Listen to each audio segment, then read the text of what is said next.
Assalamu alaikum. Welcome to my YouTube channel Knowledge for Students. Students, today we are starting class number 26. And in today's class, we are starting the second branch of tenses, continuous. और आज की class में हम पढ़ेंगे present continuous. So students, class शुरू करने से पहले अगर अभी तक आप लोगों ने मेरे चैनल को सब्सक्राइब नहीं किया तो प्लीज़ सब्सक्राइब के बटन पर क्लिक कर दें। अगर आपको मेरी वीडियोस पसंद आ रही हैं और अगर आप इनसे कुछ सीख रहे हैं तो प्लीज़ लाइक एंड शेयर के बटन पर क्लिक कीजिए।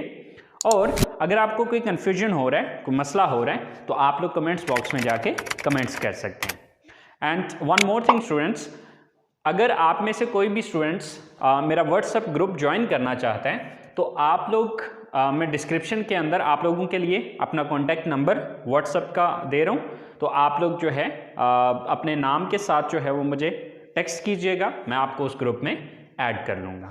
ठीक है, तो चलें गाइस, स्टार्ट करते हैं हमारी आज की क्लास। सो स्टूडेंट्स, हमारा आज का जो सेकंड ब्रांच है वो है कंटिन्यूस, और आज हम बात करने जा रहे हैं प्रेजेंट कंटिन्यूस की। प्रेजेंट का मतलब होता है मौजूदा वक्त, कंटिन्यूस मीन जारी, मीन टू से कि ऐसे सेंटेंसेस या ऐसे जुमले जिनमें मौजूदा वक्त में कोई काम जारी है, यानी कि कोई काम इस वक्त हो रहा है, वो काम अभी खत्म नहीं हुआ बल्कि वो काम अभी जारी है। ठीक है, तो जितने भी इस तरह के सेंटेंसेस होंगे जिसमें कोई काम जारी है वो प्रेजेंट कंटिन्यूस कहलाएगा। अच्छा, अब उर्दू में इसकी पहचान क्या होती है? उर्दू जुमलों के आखिर में रहा है, रही है, रहे हैं वगैरह आता है। रहा, रही, रहे जो है ये कंटिन्यूस की पहचान है, लेकिन रहा है, रही है और रहे हैं वगैरह जो है ये प्रेजेंट कंटिन्यूस की पहचान होती है। जैसे कि मिसाल के तौर पे मैं ये कहता हूं, मैं इस वक्त आपको प्रेजेंट कंटिन्यूस टेंस पढ़ा रहा हूं, तो देखें कि ये जो सेंटेंस है या ये जो काम है ये इस वक्त हो रहा है, मैं आपको प्रेजेंट कंटिन्यूस अभी पढ़ा रहा हूं, ये काम अभी मुकम्मल नहीं हुआ, ये काम अभी जारी है। इसी तरह मैं कहता हूं वो घर वापस जा रहे हैं, वो वापस घर जा रहे हैं, तो अब ये काम अभी जाने का हो रहा है, अभी ये घर पहुंचे नहीं है, वो जा रहे हैं। ठीक है, इसी तरह से अली अपना होमवर्क लिख रहा है, तो अली ये काम अभी कर रहा है, अभी ये काम खत्म नहीं हुआ है, ये काम जारी है। ठीक है, तो इस तरह के जितने भी सेंटेंसेस हैं जिसके अंदर रहा है, रही है, रहे हैं, लेकिन उसमें साथ ये भी याद रखना है कि कोई काम जारी है। ठीक है, वो इंग्लिश बोल रहे हैं, हम इस फैक्ट्री में काम कर रहे हैं, वो ये कर रहा है, मैं ऐसा कर रहा हूं, आप वैसा कर रहे हो, लाइक इस टाइप के जितने भी सेंटेंसेस होंगे स्टूडेंट्स वो प्रेजेंट कंटिन्यूस के सेंटेंसेस हैं। अच्छा, अब इसकी स्ट्रक्चर क्या होगी?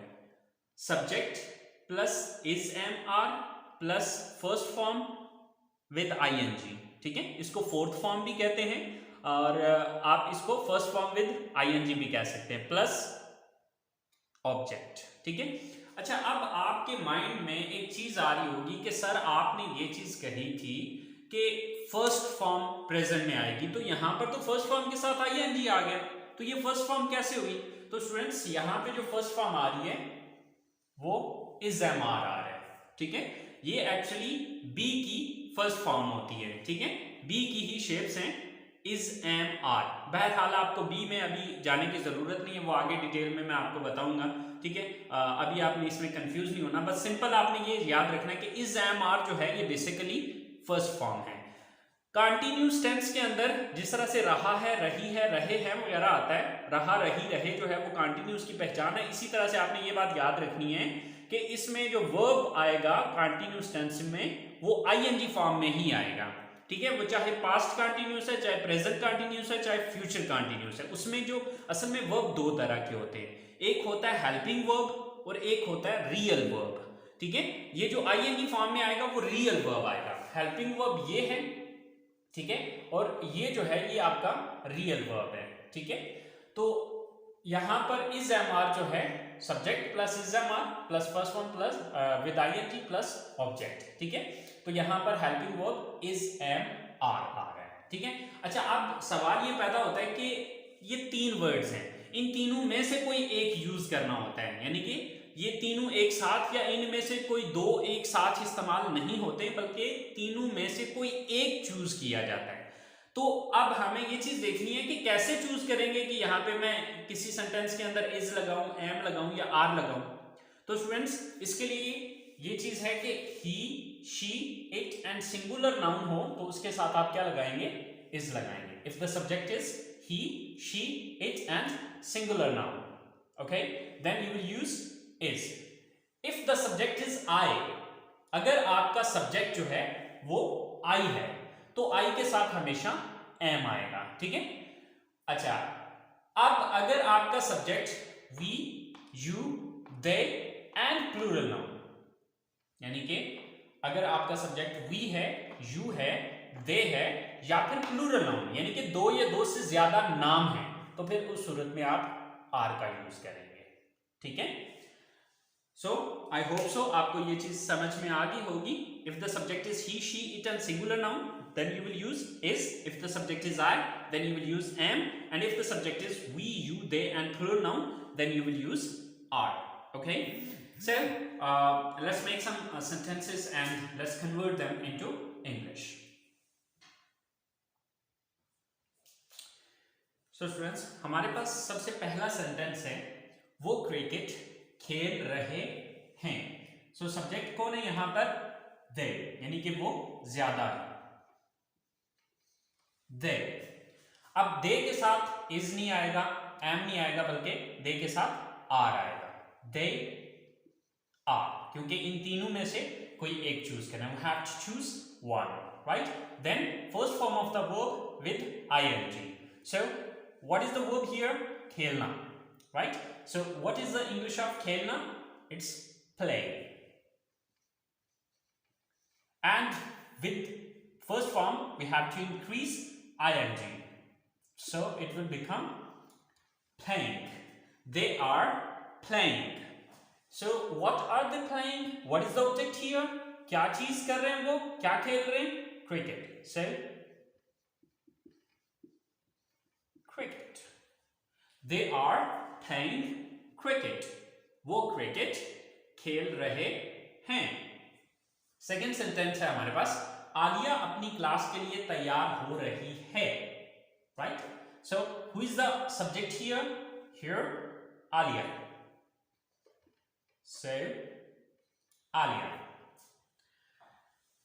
So with single name or with singular noun we use is.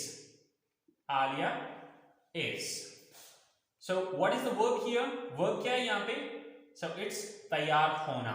So तैयार होना, get ready. So with get we have to increase ing. Getting ready. Alia is getting ready. Alia is getting ready. So object क्या है, किस चीज के लिए तैयार हो रही है? अपनी क्लास के लिए, her class. So Alia is getting ready for her class. Alia is getting ready for her class, यानी कि for के लिए, क्लास के लिए, for her class. So Alia is getting ready for her class. Alia अपनी class के लिए तैयार हो रही है। लास्ट सेंटेंस है हमारे पास, आसिम और आमिर अपना वक्त जाया कर रहे हैं। Sir who is the subject here? Asim और Aamir. Asim and Aamir. Asim and Aamir. Sir here which helping verb we will use here? So this is the plural noun, we will use here are. ये क्या था? आसिम और आमिर, चूंकि दो नाम आ गए थे तो दो नाम के साथ इज नहीं आएगा, क्योंकि ये प्लूरल नाउन है, तो प्लूरल नाउन के साथ हमने क्या समझा था कि यहां पर हम आर का यूज करेंगे। So Asim and Aamir are. So what is the verb here? जाया करना, wasting. So Asim and Aamir are wasting, क्या जाया कर रहे हैं? अपना वक्त, their time. Asim and Aamir are wasting their time, कि आसिम और आमिर अपना वक्त जाया कर रहे हैं. So students, this is your positive of present continuous. Okay, these are the positive sentences of present continuous tense. I hope so you have understood it, but if you have any confusion, so please आप लोग comments box में जाके comments कीजिए, इंशाल्लाह मैं आपके confusion को clear कर दूंगा. राइट, तो अब हम बात करते हैं इसके नेगेटिव सेंटेंसेस की. तो नेगेटिव सेंटेंसेस इसके कोई मुश्किल नहीं है, बहुत सिंपल है, बहुत इजी है. ओके, वो क्या है कि मैं जैसे कि पिछली क्लास में मैंने आपको बताया था कि अगर आपके पास हेल्पिंग वर्ब मौजूद हो तो हेल्पिंग वर्ब के बाद नॉट लगा दें. तो देखिए यहाँ पर ऑलरेडी हमारे पास हेल्पिंग वर्ब आ रहे हैं, तो हमारे पास हेल्पिंग वर्ब क्या है, इज एम आर. तो इज एम आर के बाद हम क्या लगा देंगे, नॉट लगा देंगे सिंपल, और ये आपका नेगेटिव बन जाएगा. तो चलिए आइए देखते हैं इसके negatives. So students, negative sentences के अंदर हमने करना क्या है, we have to just put not after helping verbs. So here we had helping verb is am are, so it means we will put not after is am are. तो यहां पर हम क्या करेंगे, इज एम आर के बाद just not लगा देंगे. ठीक है, सो स्ट्रक्चर क्या है इसकी, first of all subject plus is am are, then not, then first form with I N G, then object and full stop.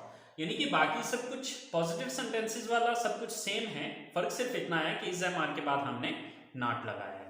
सो हमारे पास पहला सेंटेंस है, वो इस वक्त नहीं सो रहा है. सो सब्जेक्ट कौन है यहाँ पे, ही. देन अब ही के साथ क्या चीज आएगी, is. He is, then not, he is not. Then verb क्या है यहाँ पे, सोना. राइट, सो रहा है, सो सोना वर्ब है. स्लीप, तो इसके साथ आईएनजी लगाया. सो ही इज नॉट स्लीपिंग इस वक्त, this time. So he is not sleeping this time. वो इस वक्त नहीं सो रहा है. नेक्स्ट सेंटेंसेस, मैं आजकल उससे नहीं मिल रहा हूं. सो सब्जेक्ट मैं, I. Then with I we use am.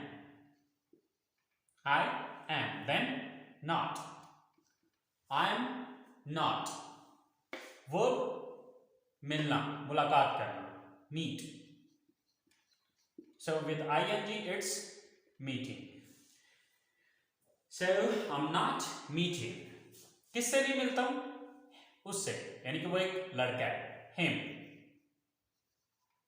I'm not meeting him. मैं उससे नहीं मिल रहा हूं आजकल, these days.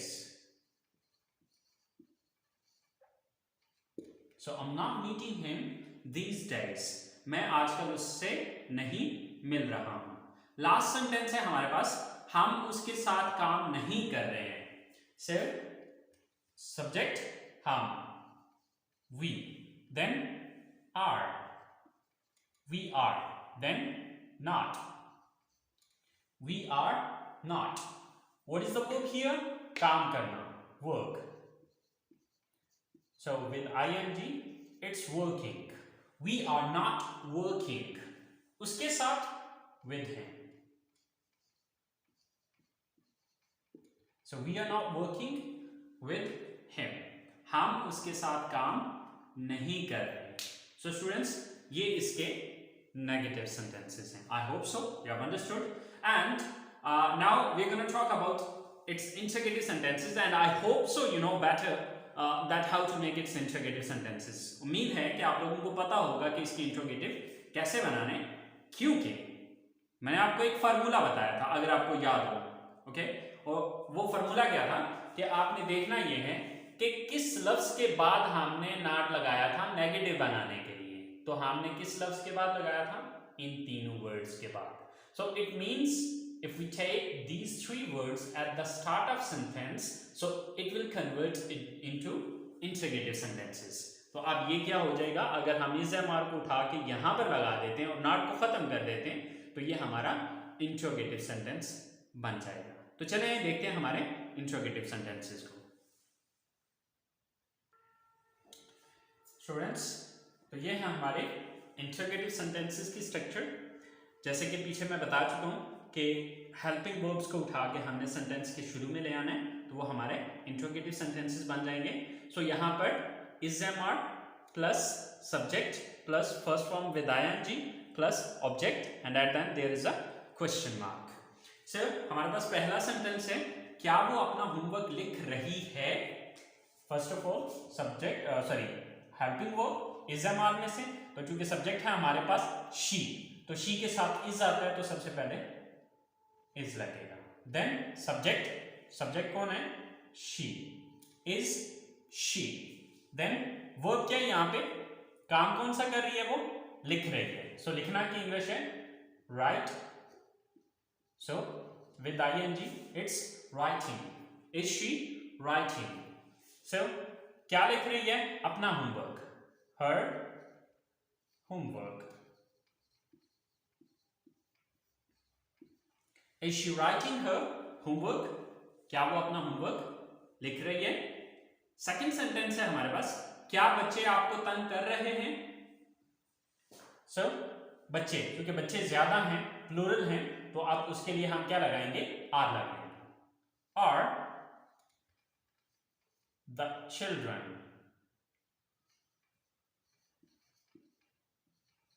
और द चिल्ड्रन। अच्छा, अब आप ज्यादातर स्टूडेंट्स दा में कंफ्यूज हो जाते हैं। स्टूडेंट्स, ये एक्चुअली पार्ट्स ऑफ स्पीच में एक आर्टिकल होता है, पार्ट ऑफ स्पीच, तो वहां पर इसकी मैं एक्चुअली ये थोड़ा सा एडवांस लेवल पे जाके आपको मैं समझाऊंगा कि दा को यहां पर मैंने क्यों यूज किया था। ठीक है, दा का कोई मीनिंग नहीं होता, ठीक है, लेकिन ये कुछ स्पेसिफिक नाउन्स के साथ यूज किया जाता है। बट इसके कितने रूल हैं और इनको किस तरह से यूज किया जाता है, ये चीजें मैं इंशाल्लाह आपको नेक्स्ट जब एडवांस लेवल पे थोड़ा पहुंचेंगे। अभी फिर वक्त हम बेसिक लेवल को कवर कर रहे हैं, तो पहले बेसिक लेवल की चीजें कवर कर रहे हैं, उसके बाद फिर मैं आपको इंशाल्लाह इन चीजों के बारे में भी बताऊंगा कि यहाँ पे दा कैसे आए, या किस जगह पे दा लगाना है, कहाँ पे आ लगाना है, कहाँ पर एन लगाना है। लाइक इस टाइप की जो चीजें हैं ये फिर थोड़ा सा एडवांस लेवल पे चल के, लेकिन अभी फिर वक्त आप बेसिक लेवल की चीजों को कवर करें तो इंशाल्लाह आगे ये चीजें भी मैं बताऊंगा। अगर आप अपनी तरफ से जैसे इतना भी यूज करते हैं दैट्स ऑल राइट, चल जाएगा, ठीक है। लेकिन ये है कि यहाँ पर दा लगाना है, बट अगर ना भी लगे, अगर आपने नहीं भी लगाया तो कोई बात नहीं है, इट्स ओके, चल जाएगा। सो आर द चिल्ड्रन, अब वर्ब क्या है यहाँ पे, तंग करना, राइट, डिस्टर्ब।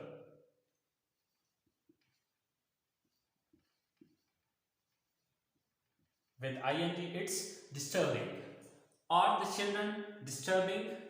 किसको तंग कर रहे हैं, आपको, you.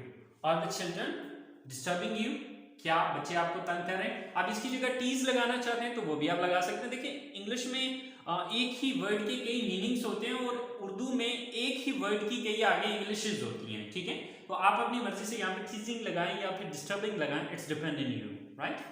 सो नेक्स्ट सेंटेंस है हमारे पास थर्ड नंबर पे, क्या वो कहां सो रहा है, वो कहां सो रहा है। So here you will notice that here we are using question word. अगर आप नोटिस करें तो यहां पर हम क्या यूज कर रहे हैं, क्वेश्चन वर्ड। तो क्वेश्चन वर्ड वाली क्लास में मैंने आपको बताया था कि एक सिंपल इंटरोगेटिव सेंटेंस के शुरू में पहले क्वेश्चन वर्ड, यानी कि क्वेश्चन वर्ड की इंग्लिश सबसे पहले लगानी पड़ेगी। तो यहां पर क्वेश्चन वर्ड आया है कहां, तो कहां की इंग्लिश मुझे सबसे पहले लगानी पड़ेगी, उसके बाद ये स्ट्रक्चर अप्लाई होगी। तो कहां की इंग्लिश क्या है, वेयर। देन अब सब्जेक्ट चूंकि ही है तो ही के साथ इज आता है, तो इज पहले लग जाएगा। वेयर इज, देन सब्जेक्ट कौन है, वो, ही। वेयर इज ही। अब वर्ब क्या है यहाँ पे, सोना, sleeping. Where is he sleeping, where is he sleeping, वो कहां सो रहा है। लास्ट सेंटेंस है हमारे पास, आप क्यों अपना काम छोड़ रहे हैं। तो यहां पर भी हमारे पास एक क्वेश्चन वर्ड आ रहा है क्यों, तो क्यों की इंग्लिश क्या है, वाई। देन इज़-एम-आर में से कोई एक लगेगा, आर, वाई आर, क्योंकि यू है तो यू के साथ आर आता है, तो सब्जेक्ट क्या है, यू, वाई आर यू। अब यहां पे वर्ब क्या है, छोड़ना, लीव। तो आईएनजी जब लगाएंगे तो leaving. Why are you leaving, why are you leaving. अपना काम योर, सॉरी,